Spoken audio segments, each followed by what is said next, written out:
Shalom, jumpa lagi dengan saya di Kelafu Sukacita. Saya akan memberkati saudara lewat firman Tuhan. Namun sebelumnya mari kita berdoa. Bapa, terima kasih, kami rindu mendengarkan suara-Mu. Berbicaralah bagi kami Tuhan, agar kehidupan kami selalu hidup berkemenangan bersama Engkau. Amin. Bagian firman Tuhan, Mazmur pasal 50 ayatnya yang pertama. Demikian bunyi firman Tuhan. Ibadah yang sejati, yang maha kuasa Tuhan Allah berfirman dan memanggil bumi dari terbitnya matahari sampai kepada terbenamnya. Demikian jauh bagian bacaan firman Tuhan. Pencinta Klafos yang diberkati oleh Tuhan, kalau kita membaca bagian kebenaran firman Tuhan ini, dikatakan yang maha kuasa Tuhan Allah berfirman dan memanggil bumi dari terbitnya matahari sampai terbenamnya. Ada dua hal yang dilakukan Allah, yaitu Allah melepaskan perkataannya dan Allah memanggil bumi. Itu berarti bahwa lewat firman Tuhan ini kita mau diajak untuk kita yang percaya kepada Tuhan. Setiap kita harus mampu untuk menangkap apa yang Allah lepaskan, karena Allah ingin menyatakan sesuatu. Apa yang Allah ingin nyatakan kepada bumi sudah pasti Dia yang menyatakan siapa dirinya, siapa Dia, kemahakuasaannya. Itu yang Allah ingin nyatakan kepada bumi, karenanya Dia berfirman kepada bumi. Dan dikatakan Dia memanggil bumi. Dia memanggil bumi itu artinya Dia mau supaya setiap orang percaya yang di bumi harus hidup bergantung kepadanya, harus hidup percaya kepadanya dan mengandalkan Dia di dalam kehidupannya. Karena apa yang dilakukan Allah atas semua kehidupan ini ada di bawah kuasa Allah itu sendiri. Nah, oleh karena itu mari kita belajar lewat bagian kebenaran firman Tuhan.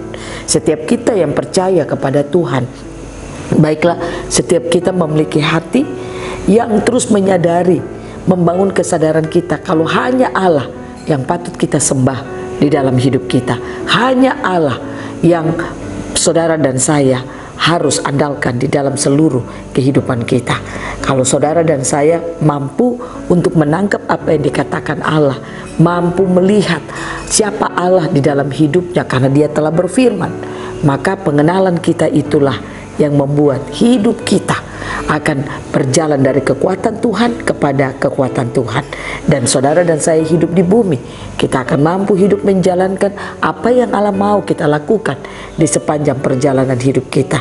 Ada banyak orang Kristen menjalani hari-hari hidupnya di bumi karena dia tidak menangkap perkataan Tuhan, karenanya dia tidak tahu untuk apa dia hidup di bumi, sehingga dia berpikir dia hidup di bumi hanya menunggu waktu untuk dia mati, atau dia hidup di bumi hanya untuk melakukan apa yang dia pikirkan dan apa yang dia mau.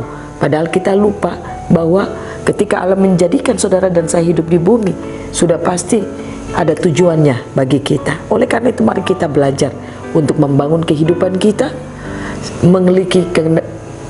memiliki pengenalan akan Tuhan itu sendiri, sehingga ketika kita mengenal siapa Tuhan, kita mampu menangkap suaranya, maka kita akan hidup melakukan apa yang Ia inginkan. Oleh karena itu, pencinta Klafos yang diberkati Tuhan, awalilah hari-hari hidup saudara dengan terus menangkap perkataan firman, mengerti apa yang Tuhan mau dan apa yang Tuhan ingin saudara lakukan dalam hidup saudara, sehingga hari-hari hidupmu akan berjalan dengan sukacita, akan berjalan dengan damai sejahtera dan penuh anugerah. Tuhan Yesus memberkati kita, memampukan kita menjalani hari-hari hidup kita di minggu yang baru ini. Kita akan berjalan dengan menggantungkan seluruh hidup kita hanya kepada Tuhan, mengakui Dia sebagai Tuhan dan Juru Selamat kita. Tuhan Yesus memberkati kita selalu. Amin. Mari kita berdoa. Bapa, terima kasih. Ajari kami untuk kami terus punya kesadaran akan Tuhan, kalau hidup ini hanya diatur oleh Tuhan, sehingga kami hidup melakukan apa kata firman Tuhan. Roh Kudus tolong kami, mampukanlah kehidupan kami selalu. Amin. Shalom, Tuhan berkati kita semua.